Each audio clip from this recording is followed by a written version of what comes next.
Ahmedabad plane ક્રેશની જે દુર્ઘટના બની તેમાં તમામ મૃતકોના જે મૃતદેહ છે તે સોંપી દેવામાં આવ્યા છે પરિવારોને અને અનેકની પ્રક્રિયાઓ અત્યારે ચાલુ છે। તો અત્યારે સૌથી મોટા સમાચાર આવી રહ્યા છે કે ડીએનએ પ્રક્રિયા મેચ કરવાની આખરે કઈ રીતે સંપૂર્ણ પ્રોસેસ થાય છે। TV9ની ટીમ પહોંચી છે ફોરેન્સિક સાયન્સની લેબમાં। ડીએનએ ટેસ્ટિંગની પ્રક્રિયા સમજો નિષ્ણાત પાસેથી। લેબના નિષ્ણાતો ડીએનએ મેચિંગની પ્રક્રિયા સમજાવી રહ્યા છે। મૃતદેહની ઓળખ માટે ડીએનએ ટેસ્ટ કરવામાં આવી રહ્યા છે। કઈ રીતે થાય છે ડીએનએ ટેસ્ટિંગ તેની તમામ અત્યારે માહિતી TV9 પર આપ જોઈ રહ્યા છો। કેટલા સ્ટેપમાં થાય છે ડીએનએ ટેસ્ટિંગની આ તમામ પ્રોસેસ।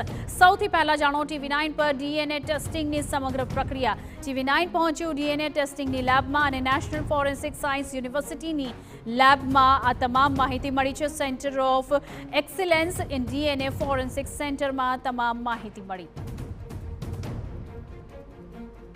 અમદાવાદમાં જે પ્લેન ક્રેશની ઘટના બનીને તેમાં એક મુસાફરને છોડી તમામ મુસાફરો છે તે મૃત્યુ પામ્યા છે ને તમામના મૃત્યુ છે તે બળીને મૃત્યુ પામ્યા છે।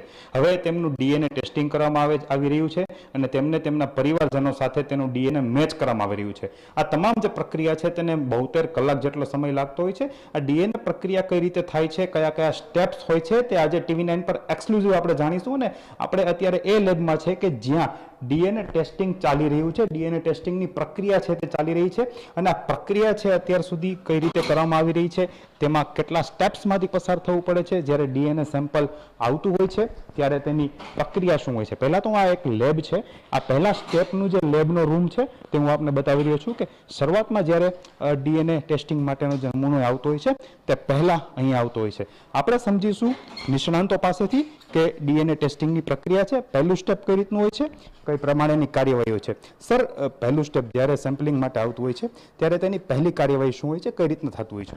પહેલી કાર્યવાહી એ રીતે હોય છે કે જેની અંદર આપણે એને જે સેમ્પલ મોકલવામાં આવ્યું છે એનું ડોક્યુમેન્ટેશન કરવાનું હોય છે। ત્યારબાદ એ સેમ્પલમાંથી શું સેમ્પલ મળ્યા છે એ સેમ્પલને આપણે ધીમે ધીમે શોધી અને એને સાફ કરવાનો હોય છે, કારણ કે મોટાભાગના સેમ્પલ્સ બધા પોસ્ટમોર્ટમના સેમ્પલ હોય છે। એ સાફ કર્યા પછી આપણે એનો ઉપયોગ કરી અને એની અંદર જે કંઈ સેમ્પલ આવે છે એમાંથી ડીએનએ એક્સટ્રેક્શન કરવાનો ટ્રાય કરીએ છીએ। જે ડીએનએ હ્યુમનનું છે એ પ્રમાણે આપણે એને આગળના પ્રોસેસમાં જે આ પ્રક્રિયા છે એ શું થઈ રહી છે? અત્યારે બોન સાફ થઈ, જે કંઈ સેમ્પલ આવે છે એને સાફ કરી દીધા છે, કારણ કે એના ઉપર ઘણો બધો કચરો પણ હોય છે, એ બધું સાફ કરવાનું હોય છે અને એના પછી ધીમે ધીમે આપણે એને અલગ અલગ સ્ટેપમાં લઈ જઈશું। શરૂઆતમાં એ સાફ થઈ ગયા પછી એ સેમ્પલની અંદરથી આપણે અલગ અલગ પ્રોસેસ પ્રમાણે આપણે ડીએનએ એક્સટ્રેક્શન કરવાનો ટ્રાય કરીએ છીએ, જેના માટે આપણે એને કાં તો ભાગવા તોડવા પડે અથવા કોઈ પણ બીજી પ્રોસિજર હોય એ પ્રોસિજર પ્રમાણે આપણે એને પ્રોસેસ કરવાની થાય છે અને ફાઇનલી આપણે એની અંદર પછી કેટલાક કેમિકલ નાખી અને ડીએનએ એક્સટ્રેક્શન કરવાનો ટ્રાય કરીએ છીએ। ત્યારબાદ જે છે શું પ્રક્રિયા હોય છે અને આગળની કાર્યવાહી શું રહેતી હોય છે? ત્યારબાદ અહીંયા જે પ્રમાણે બતાવ્યું એ પ્રમાણે અંદર કેમિકલ નાખવાના હોય છે અને કેમિકલ નાખ્યા પછી આપણે એને થોડાક સમય માટે આશરે લગભગ 6 થી 8 કલાક માટે આપણે એને પ્રોસિજરમાં મૂકવા પડે છે। એ ટાઈમ દરમિયાન ડીએનએ ધીમે ધીમે આપણું નીકળવાનું શરૂ થઈ જશે અને એ થયા પછી આપણે ડીએનએ એક્સટ્રેક્શન કરવા માટે આપણી પાસે ઓટોમેટેડ મશીન છે, જે મશીનની મદદથી આપણે ડીએનએ એક્સટ્રેક્ટ કરવાનો ટ્રાય કરીએ છીએ કે જેથી આપણે જેટલું પણ જે આપણી પાસે સેમ્પલ હતું એમાંથી ડીએનએ એક્સટ્રેક્ટ કરી શકીએ।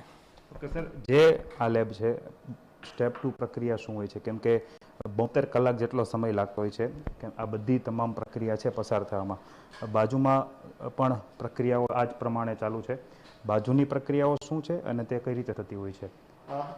આ લેબની અંદર શરૂઆતની અંદર ડીએનએ એક્સટ્રેક્શનનું કામ થતું હોય છે। એટલે ડીએનએ એક્સટ્રેક્શનમાં આશરે આપણી પાસે ઓછામાં ઓછો 12 થી 24 કલાકનો સમય જાય છે। ત્યારબાદ આપણે એ જે ડીએનએ એક્સટ્રેક્ટ થયું છે એ ડીએનએને આપણે બીજા સ્ટેપમાં મૂવ કરીએ છીએ અને બીજા સ્ટેપની જે બીજી પ્રોસિજર્સ છે એનામાં આપણે જતા હોઈએ છીએ, જેમાં મુખ્યત્વે હ્યુમન ડીએનએ મીન્સ કે જે ડીએનએ મળ્યું છે એ હ્યુમનનું છે એ આપણે અથવા મનુષ્યનું છે એ આપણે સર્ચ પ્રોફાઇલિંગ લેબ। હા, ઓકે।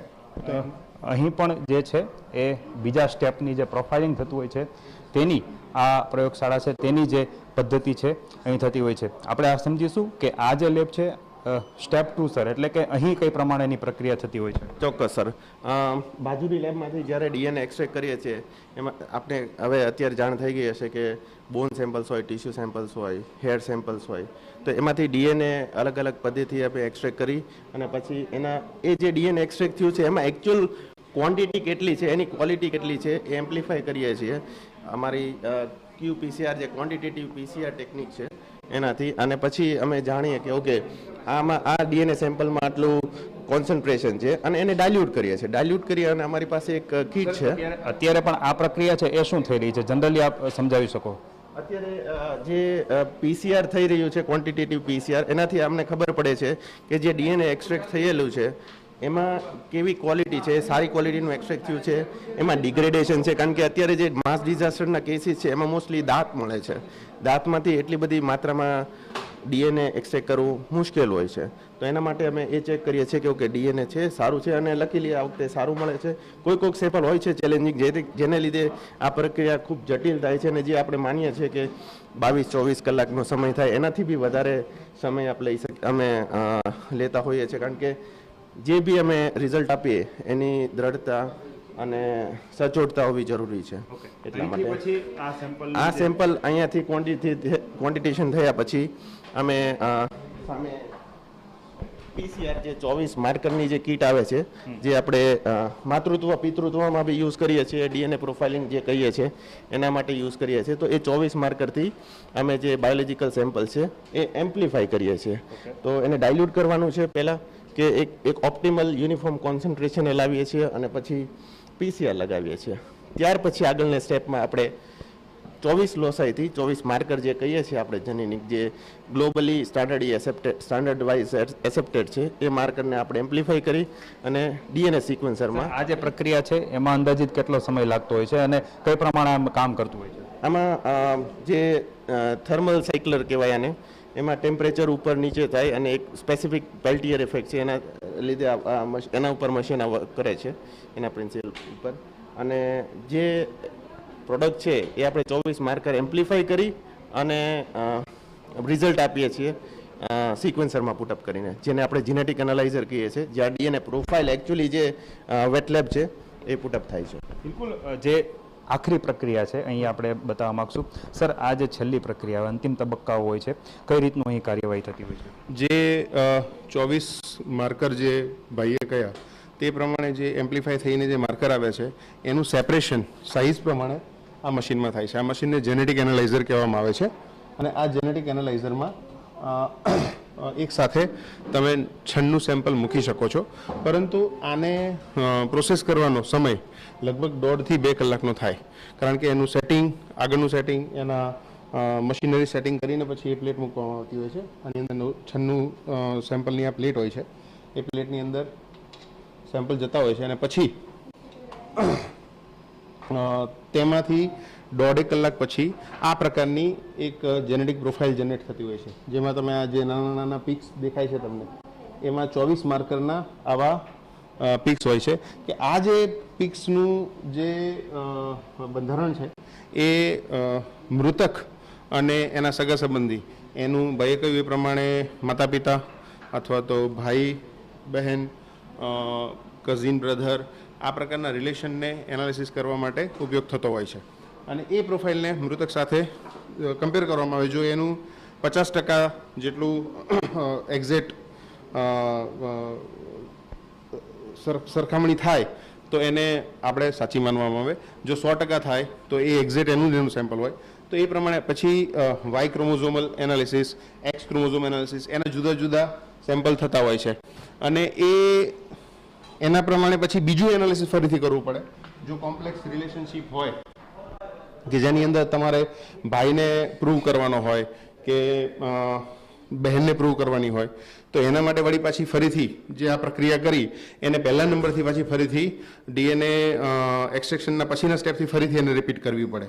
અને એટલા માટે જ આવા કિસ્સાઓની અંદર આ પ્રોફાઇલ જનરેટ કરવામાં ઘણી વાર લાગતી હોય છે. કારણ કે દાંત, હાડકાં, આવી ઘટનાઓની અંદર આવા જ પ્રકારના સેમ્પલ મળતા હોય, જે ખૂબ જ કઠણ અને અઘરા હોય છે, કે જેને અલાઇઝ કરવામાં 4 થી 5 કલાક જેટલો સમય લાગી જતો હોય. અને છેલ્લે જ્યારે પૂરી થાય પ્રોસેસ, ત્યારે એવું પણ બને કે કોઈની પણ સાથે મેચ ન થાય, અથવા તો એની પ્રોફાઇલ બહુ સારી ન હોય, તો ફરી પાછું રિપીટ કરવું પડે.